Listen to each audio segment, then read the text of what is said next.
Welcome to Pennsylvania Newsmakers, and as always, thanks for watching. Well, the challenges that public universities face, but first, one of the most important U.S. Senate races in the country. Let's get to it. Welcome to the fast-paced and unrehearsed weekly discussion featuring the leaders who help shape your world.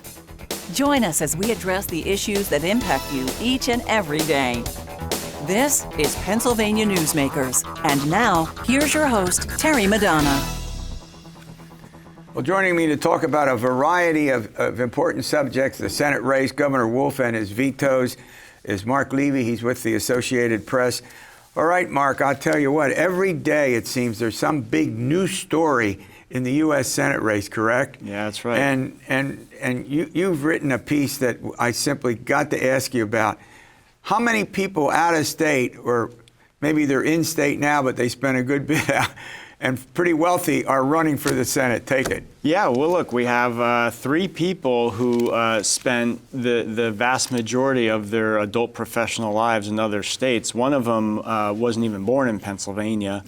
And so all three are coming back to run for U.S. Senate, or are coming to run for U.S. Sure. Senate from out of state. One of them has not declared yet, David Mccormick, but all signs point to him declaring. He's bought a house in Pittsburgh, apparently, according to his advisors. And of course, there's Dr. Oz, who's everyone knows that, right? Known to daytime television watchers as the host of the Dr. Oz show. And then there's Carla Sands, who was born to a family of chiropractors and is coming back to Pennsylvania after spending most of the last 40 years in California. She was an actress for a while, correct? She spent part of the 80s working in film, that's right. But she's also probably better known over the last 20 years as having been part of a large real estate investment business. She married into it. Her husband, who's now passed away, was a very wealthy real estate investor, and she ran the business for a time before she became Donald Trump's ambassador to Denmark. Yeah. Now, David McCormick is he's the CEO of one of the, I'll say wealthiest, if that's the correct word to use, hedge funds in the country, correct? In the world, yeah. In the world, yeah, good point. He grew up in Pennsylvania. He's the son of the former chancellor of the state system of higher ed. He left Pennsylvania originally to go to West Point. He served in the Gulf War, was in business for a time in Pittsburgh, and left in 2005 to go take various senior high-level positions in the administration of George W. Bush, President George Bush. After that, he joined a hedge fund in Connecticut, and he's been there for the last 12 or so years, and he has now made moves to run for U.S. Senate in Pennsylvania. He's bought a house in Pittsburgh. He's meeting with Republican officials from across the state, and some sort of an announcement is expected later this month. Yeah. Now, what's interesting is we're going to hear the words carpetbagger used throughout the course of the campaign. There isn't any doubt about that. But the fact of the matter is that they're all trying to nationalize, running against Washington in hopes that residency really won't matter to the voters. Yeah, this will be a test of whether voters care about how deeply their representatives are tied to them. I mean, Dr. Oz has lived the past at least two decades in New Jersey, and he claims that he moved to Pennsylvania a year ago to his in-laws' residence in suburban Philadelphia, but his social media feed is full of photos of him in his northern New Jersey mansion, which overlooks the Hudson River right across from Manhattan, which is where he practices medicine and films his TV shows. So his campaign won't even explain whether he actually sleeps in Pennsylvania, whether he actually commutes from suburban Philadelphia to New York. So there's a lot of questions there. The campaign doesn't seem to be answering all of them. Residency is vague. The definition of That's residency right. is very vague. You can run for U.S. Senate in Pennsylvania if you were living in Hawaii. Right. Now, when you get elected under the Constitution, it says you need to be a resident of the state, and the Senate has construed that liberally over time to mean you either have some sort of residence in the state where you got elected, which would be, next election day, or you have an intention to move there. As I said before, we were the most visited state by the candidates and their surrogates in the presidential election. This Senate election looks like it's going to be one of the most observed, watched, analyzed Senate election in the country, correct? Without a doubt. The Senate right now is 50-50, and there's maybe a handful of U.S. Senate races that will be ultra-competitive next year, and this is one of them. All right, we're going to run to a break. When we come back, we're going to talk about, guess what? Could the primary election next spring be delayed? We'll take that up. This broadcast of Pennsylvania Newsmakers is presented by the Pennsylvania Chamber of Business and Industry, the statewide voice of business, and by the Pennsylvania State Education Association and Partners for Public Education, bringing the power of a great education to our schools, our students, and our communities.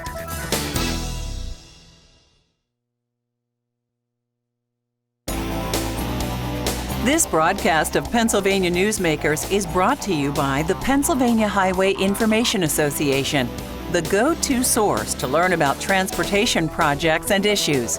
Please visit pahighwayinfo.org. And by the Pennsylvania Manufacturers Association. Business in Pennsylvania is our business. Well, I'm chatting with Marc Levy from the Associated Press. All right, Marc, the primary now is scheduled to be held on May 17th, but it looks like it could be delayed to when is something that has not yet been decided. Actually, the delay. So what's the story there? So this is a hot topic in the State House for lawmakers, and they may have to deal with it in the coming days and weeks. And the timeline here revolves around a new map for legislative districts. This is what we have to do every 10 years after the new U.S. Census numbers come out, because every district has to be equal in population. Mm-hmm. So they have not approved a preliminary map. There's a panel that does this, a 5-member panel. Reapportionment Commission? Right.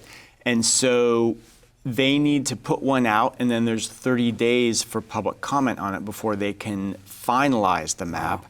And then after that, if somebody sues over it, let me correct that. After that, there's a 30-day period to appeal it to the state Supreme Court. So right there, you have two 30-day periods, and we're starting to get into the middle of December here.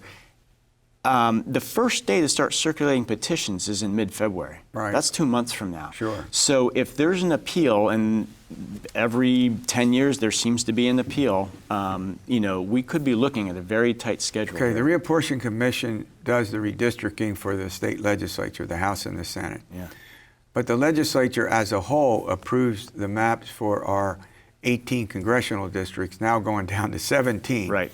So the point I want to make here is that has to be approved. Legislature passes it, Governor Wolf gets to weigh in. So we literally could have a situation there that might cause a delay if there's now a map out that shows the districts. As you and I chat, we haven't heard what Governor Wolf thinks about it, and has to be approved by the legislature. So this is all getting quite complicated. It is. It's getting quite complicated. It's also late in the day to be dealing with this. Part of that was driven by a delay in the U.S. Census numbers coming out because of the pandemic. But, if the primary was delayed during the pandemic, if it's delayed this year, there are big implications, because you have a U.S. Senate race, you have a governor's race. These are two very heavily contested races. They're nationally watched. You'll have all these congressional races.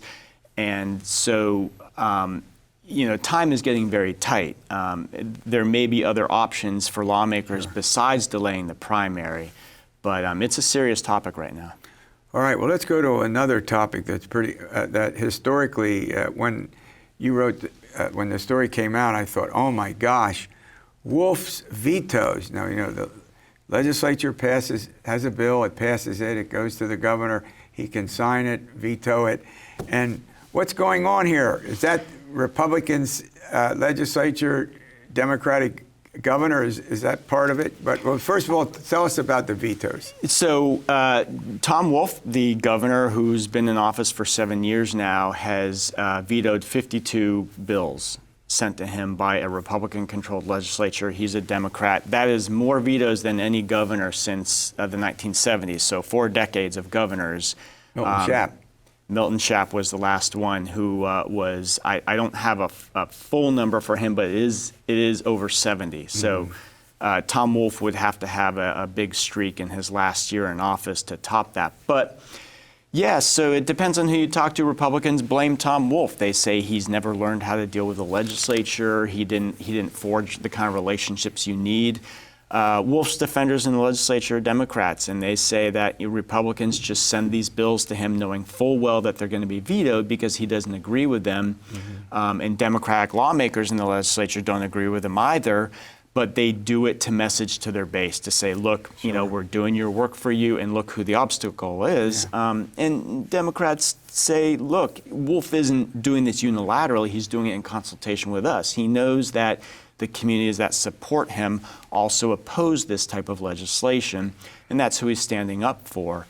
But they also, you know, there's some talk about how this is kind of more of a new normal for politics where well, the ideological differences between, you know, a liberal Democrat and a conservative legislature, and I'm using those words descriptively, not politically, not pejoratively. Right, yeah, and so some of the new politics is that the legislature, the Republicans in the legislature are motivated to speak to their base, maybe more so than they might be to compromise and give their supporters half a loaf. Okay. Well, look, thanks for coming in. Great update. All right, the challenges that the public universities face, we'll get to that after these words. This broadcast of Pennsylvania Newsmakers is brought to you by Cross-State Credit Union Association. Credit unions, where people are worth more than money. To find a credit union that is right for you, go to ibelong.org. And by the Energy Association of Pennsylvania, Pennsylvania's energy information source.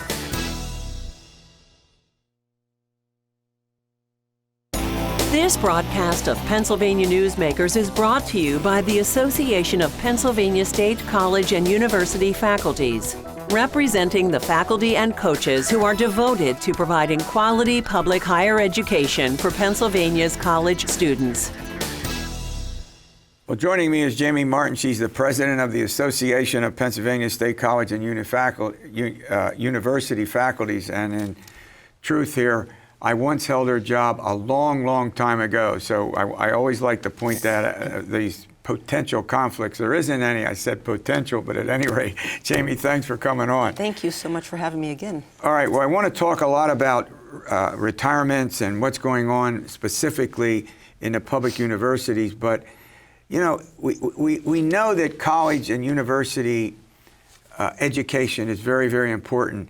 It seems to have an unusual relevance today in our society. Am I right or wrong about that? No, you're absolutely right. I mean, you know, the notion that the educational opportunities for students is critically important for their later careers, for the kinds of things that they'll have opportunities to do, you know, for upward economic mobility. All of those things are still true.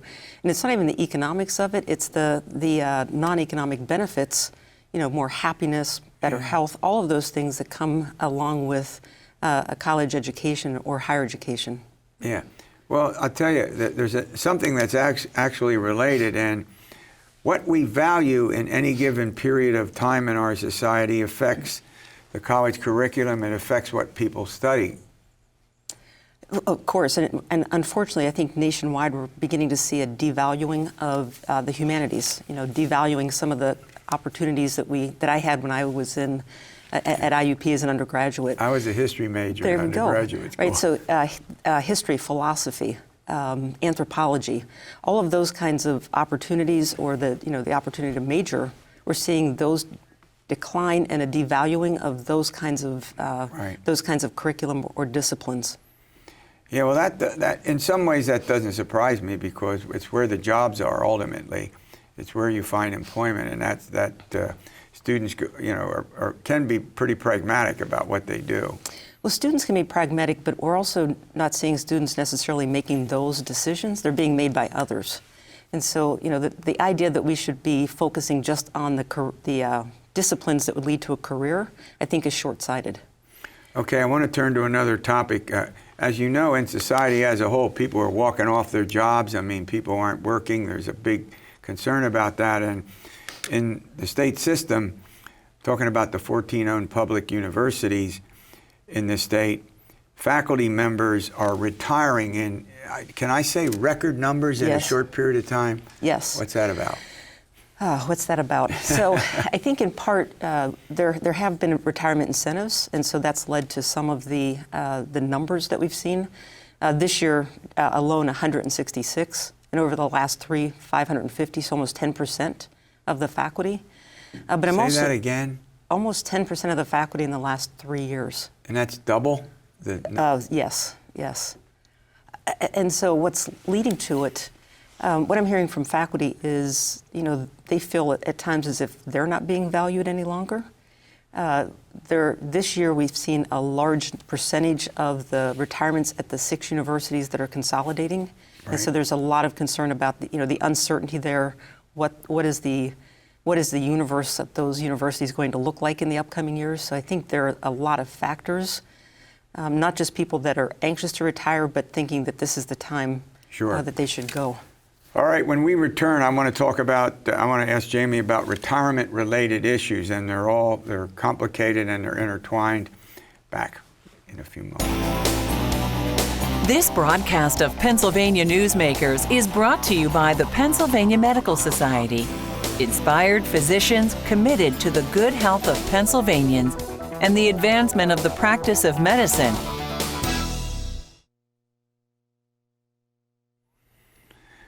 All right, as we were talking about, we have, record-related retirements all over the place. People walking off their jobs. There's all kinds of, truck drivers. We can go through, the list of occupations and what's going on. But you have made some statements about retirement-related issues. What are they? Well, if you could give me just allow me the context. If Sure. you think about any kind of career, academic or otherwise, you have a trajectory. So you have young people coming in who come in with lots of good ideas, fresh ideas, energy. You move into the middle part of your career where you're settling in, and at the end of the career, you have institutional memory. You have the expertise that comes with that number of years in your career.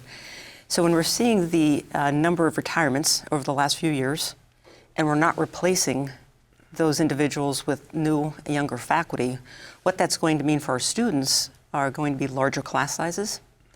If you're trying to see your academic advisor, longer waits for those. We're seeing a reduction in staff, so if you need to go to the financial aid office, the bursar's office, it's going to be longer waits, difficulty in scheduling classes, and so all of those things are going to cascade down from the number of retirements and the lack of replacement of new faculty to move into that career trajectory. So we're going to be at some point in the not too distant future of really having retirements and nobody to replace those individuals. I'll tell you, I always thought, I've spent my life in history and government. I always thought that, yes, we want history majors and we want government majors, but it's important for students to have a well-rounded education because look at the change in jobs. Look at the number of people who go from one job and then they go into in some cases, a non-related field. Correct. So I always thought it was better, learn a foreign language, take some math, take some science. I thought that the well-roundedness of the student upon graduation was really, really significant. It's absolutely significant and important. And not only that, we see students changing majors, before they even get to their careers. And if those majors aren't available, that there's not an opportunity. But you're right, people change careers. I've had at least three, sometimes unrelated, but because of the education I had, I was able to transition. So, the critical thinking, all of those kinds of skills that come from that wide array of coursework. Yeah. And jobs right now require different skills. I mean, a whole variety of skills. Right, and if you're able to speak and write clearly, if you're able to critically assess issues, that's what you need in your career. whatever career you have, they're going to teach you the specifics that you need. Yeah. What we need are those students coming out who can adjust to whatever the career Sure. requirements are. And you have to learn how to work remotely, right? Now at this point, absolutely. All right, well, let's talk about university consolidation and retrenchment.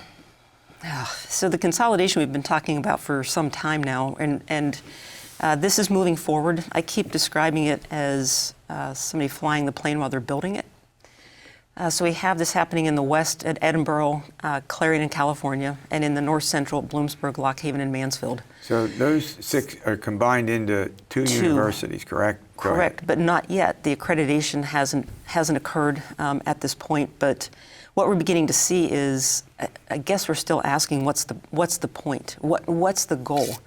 If it's not to save students money, if it's not to expand student opportunities, because we're beginning to see programs be put into moratorium, and if it's going to cost more than it saves, we're trying to still determine like what is the goal that we're aiming for. We see retrenchment right now at Mansfield and Lock Haven, or at least the possibility of that. And so, again, we're going to be seeing fewer and fewer faculty, larger and larger classes. And at those 2 universities, we still don't understand the number of classes students would have to take remotely to be able to complete their degrees. Well, what's the solution to the problem, with some obviously fewer students, and the legislature has not kept up the funding, which, is a lot of news about? Well, but what we've talked about, I think that the solution is appropriate levels of funding for our students and for our universities. It becomes an issue, are we going to value this? Do we care about our young students, especially those who are first generation, maybe from middle to lower income families and from underrepresented groups? Do we care about their opportunities as they're moving into higher education or not? So it is a matter of funding. And without that, we're probably going to see additional kinds of cuts and a lack of opportunities. But there's another issue, and that is these universities are literally the chief job-creating institutions, if you will, in many of what I call small town and rural PA, correct? Correct. And they've been that since their genesis, and so since the origin of them. And so if you drive through Indiana, Pennsylvania, without IUP, it's going to be it's going to look very different. If you drive through California or Clarion or Mansfield, without those universities, the whole community looks different and the economics look different. Thank you. We'll Yes. see you next week for another edition of Pennsylvania Newsmakers, and as always, stay well.